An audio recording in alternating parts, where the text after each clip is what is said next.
Mohammad Mohammadi was lying on the ground and bleeding from his chest, alone, frightened and defenseless, when two men kicked and stabbed him after a violent brawl.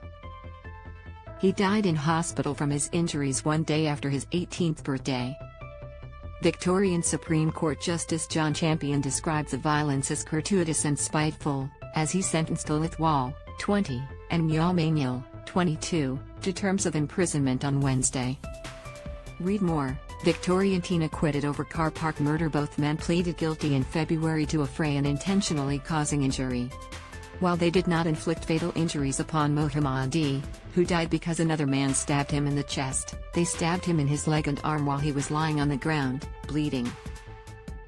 Your actions must have added significantly to his trauma and misery in circumstances where he had been abandoned by his so-called friends and was alone and at your mercy, Justice Champion said. You showed no mercy and you then attacked him with your feet and your knives. The level of violence and the gratuitous nature of it was abhorrent and offends basic human decency. Mohammadi was part of a group of 6 who went to Koryo shopping center, north of Geelong, to fight another group, including Wal and Mainyal, on August 23, 2020. He got between the two groups to stop the brawl when he was stabbed in the chest. I've been stabbed with a weapon, Mohammadi cried out, before walking away and falling to the ground. Holding knives, Wal and Mainyal surrounded Mohammadi, who was alone, defenseless and lying on the ground with blood on his stomach. Read more. Teen's family destroyed by final words after he was fatally stabbed. They stabbed him in his thigh and armpit.